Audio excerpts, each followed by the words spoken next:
Hi friends, మా నాన్నగారు నన్ను ఎంతో నమ్మకంతో ఒక 2 రోజులు వాళ్ళ స్నేహితుడి ఇంటి దగ్గర వదిలి వెళితే వాడు నా లేత పువ్వుపై తీవ్రమైన పరిశోధనలు చేశాడు. ఇంక కథలోకి వెళితే నా పేరు జాహ్నవి. నా వయసు 16 సంవత్సరాలు. మా నాన్నగారి పేరు శేషగిరిరావు. ఆయన ఒక పెద్ద బిజినెస్ మ్యాన్. మేము ఉండేది భీమవరంలో. నేను ఈ మధ్యనే 10వ తరగతి పరీక్షలను పూర్తి చేసి హైదరాబాదులో ఇంటర్మీడియట్ 2 సంవత్సరాలను అక్కడే చదవాలని ఎంతో ఆశపడ్డాను. పైగా అక్కడ మా పెద్దమ్మ, పెదనాన్న, అన్నయ్యలు అందరి బంధువులు అక్కడే ఉన్నారు. కాబట్టి నాకు కూడా అక్కడ ఏమీ ఇబ్బంది ఉండదని మా నాన్నగారు భావించారు. అలా మా పెదనాన్న మా నాన్నగారితో మాట్లాడి అక్కడ తెలిసిన మంచి కాలేజీలో నన్ను జాయిన్ చేస్తానని మా నాన్నగారిని నన్ను అర్జెంటుగా హైదరాబాదు బయలుదేరి రమ్మన్నాడు. అయితే వెంటనే మేము హైదరాబాద్కి కారులో బయలుదేరాము. అలా విజయవాడ వరకు ప్రయాణం అయితే చేశాము. ఈలోగా మా నాన్నగారికి ఫోన్ చేసిన అతని స్నేహితుడు బిజినెస్ వ్యవహారాల గురించి మాట్లాడుతూ ఉండగా మాటల మధ్యలో నేను మీ ఊరు విజయవాడకే ఇప్పుడే చేరుకున్నానంటూ మా నాన్నగారు తన స్నేహితుడితో చెప్పాడు. దానితో మా నాన్నగారి స్నేహితుడు, అవునా, మీరైతే ఎలాగైనా ఈ రాత్రికి మా ఇంట్లోనే ఆతిథ్యం తీసుకొని తెల్లవారగానే బయలుదేరి వెళ్దురులేండి అంటూ మా నాన్నగారిని చాలా బలవంత పెట్టసాగాడు. పైగా సమయం కూడా రాత్రి కావస్తుంది. అయితే మా నాన్నగారికి కూడా అతని స్నేహితుడు చెప్పిందే కరెక్ట్ అని అనిపించింది. దానితో ఈ రాత్రికి నా స్నేహితుడు వాళ్ళ ఇంటి దగ్గర రెస్ట్ తీసుకుని తెల్లవారగానే మనం బయలుదేరుదామంటూ నాతో చెప్పాడు. అనుకున్న విధంగానే ఆ రాత్రి వాళ్ళ ఇంటికి చేరుకున్నాం. మరుసటి రోజు తెల్లవారింది. ఈలోగా అనుకోకుండా మా నాన్నగారికి వాళ్ళ కంపెనీ వ్యవహారాల ఇన్ఛార్జర్ దగ్గర నుండి ఫోన్ కాల్ అయితే వచ్చింది. సార్, అర్జెంటుగా మీరు ఒక 2 ఫైళ్ళ మీద సంతకాలు చెయ్యాలి. ఇది చాలా పెద్ద ప్రాజెక్ట్ అని ఖచ్చితంగా మీరు రావాల్సిందే అని పట్టుపట్టాడు. దాంతో ఇంకా చేసేది ఏమీ లేక మా నాన్నగారు కూడా నన్ను అక్కడే జాగ్రత్తగా ఉండమని 2 రోజుల్లో నేను తిరిగి వస్తానని, నేను వచ్చాక మనం హైదరాబాదుకు వెళ్దామంటూ నాకు జాగ్రత్తలు చెప్పి తను ఊరు బయలుదేరాడు. అయితే అక్కడ ఉన్న అంకుల్ కూడా నాతో చాలా బాగా మాట్లాడాడు. నువ్వు ఏమీ భయపడకు పాప, నేను ఉన్నానుగా, జాగ్రత్తగా చూసుకుంటానంటూ నాకు ధైర్యం చెప్పాడు. సరే అని నేను కూడా ధైర్యంగానే ఉన్నాను. అయితే ఆ ఇంట్లో అంకుల్, నేను మాత్రమే ఉన్నాం.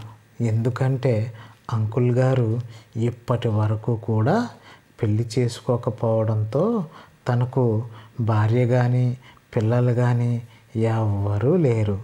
ఆయన ఎందుకు పెళ్లి చేసుకోలేదంటే, చదువుకునే రోజుల్లో ఒక అమ్మాయి తనను మోసం చేయటంతో బాగా డిప్రెషన్లోకి వెళ్ళిపోయి కుమిలిపోయిన అంకుల్ గారు జీవితంలో పెళ్ళి అనేదే చేసుకోకూడదని భీష్ముడు ఏ విధంగా అయితే తన తండ్రి కోసం పెళ్లి చేసుకోనని ప్రతిజ్ఞ చేశాడో, తాను కూడా ఆ అమ్మాయి చేసిన మోసం కారణంగా జీవితంలో పెళ్ళి అనేది చేసుకోకూడదని ప్రతిజ్ఞ పూనాను అని ఆయన జీవితంలో జరిగిన కష్ట సుఖాలు అన్నిటినీ ఆ రోజు నాతో చెబుతూ వాపోయాడు. ఆ మాటలు విన్న నాకు చాలా బాధ కలిగింది. అలాగే ఆయనపై చాలా గౌరవ మర్యాదలు కూడా బాగా పెరిగాయి. ఇంకా ఆ రాత్రి మా డిన్నర్ ముగించాక ఆయన నన్ను ఒక గదిలో రెస్ట్ తీసుకోమని నాకు ఒక గదిని చూపించాడు. కానీ నాకు మాత్రం ఆ ప్రదేశం కొత్తది అవ్వటం వలన సరిగా నిద్ర పట్టడం లేదు. పైగా వాళ్ళ ఇల్లే ఎక్కడ ఉంది అంటే నిర్మానుష్యంగా ఎక్కువగా చెట్లు ఉండి అదొక అడవి మధ్యలో ఉన్నట్లుగా నాకు అనిపించింది. రాత్రిపూట కుక్కలు నక్కలు అరుస్తున్నట్టుగా ఒకటే జంతువుల కేకలు నాకు నిద్ర లేకుండా చేశాయి. దాంతో ఎంతో భయపడిపోయిన నేను అంకుల్ అంకుల్ అంటూ ఆయన గది తలుపులను కొట్టాను.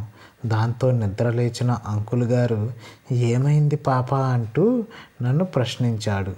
నాకు ఒంటరిగా గదిలో పడుకోవాలంటే చాలా భయంగా ఉంది అంకుల్ అని చెప్పాను.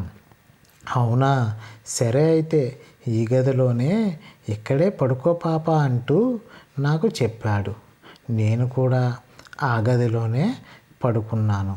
అర్ధరాత్రి 2:30 గంటల టైము దాటుతుంది. అయినా నాకు ఇంకా నిద్ర రావటం లేదు. ఆ జంతువుల అరుపులు ఇంకా వినబడుతూనే ఉన్నాయి. అయితే అప్పటికీ భయం తగ్గని నేను ఇలా కాదు అనుకుని అంకుల్ గారి పక్కకు వెళ్ళి ఆయనను గట్టిగా వాటేసుకుని పడుకున్నాను. దాంతో ఉన్నట్టుండి ఆయన కూడా ఒక్కసారిగా తన 2 చేతులతో నన్ను గట్టిగా కౌగిలించుకున్నాడు. స్నేహితుడి కూతురునని కూడా చూడకుండా భయంతో నేను పట్టుకున్న ఆ బలహీనమైన క్షణాన్ని ఆయన తప్పుగా అర్థం చేసుకుని అదే అవకాశంగా తీసుకుని నాపై ముద్దుల వర్షాన్ని కురిపించసాగాడు. నా లేత పరువాలను జుర్రుకున్నాడు. అయితే అప్పటికే తన్మయత్వం చెందుతున్న నేను అసలు ఏమి జరుగుతుందో తెలిసేలోపే నా లేత సొరంగ మార్గాన్ని తన గుణపంతో తవ్వడం ప్రారంభించాడు అంకుల్ గాడు. అలా ఒక 2 గంటల పాటు నిర్విరామంగా సొరంగ మార్గాన్ని తవ్వుతూనే ఉన్నాడు. అలా పాప పాప అంటూనే ఆ తుంటరిగాడు నాలో ఉన్న పీప మొత్తాన్ని తాగేశాడు. ఈ విధంగా హైదరాబాదుకు వెళ్ళి కాలేజీలో పాఠాలు నేర్చుకుందాం అనుకున్న నేను మధ్య మార్గంలోనే నా తండ్రి స్నేహితుడితో ప్రేమ పాఠాలను నేర్చుకున్నాను. ఇట్లు మీ జాహ్నవి. ఓకే ఫ్రెండ్స్, ఈ రోజుకైతే ఇదేనండి మన స్టోరీ. మా వీడియో కనుక మీకు నచ్చినట్టయితే లైక్ చేయండి, షేర్ చేయండి, సబ్స్క్రైబ్ చేసుకోవడం మాత్రం ఎట్టి పరిస్థితుల్లోనూ మర్చిపోకండి friends. Bye bye, see you. మళ్ళీ ఇంకో కొత్త వీడియోతో కలుద్దాం.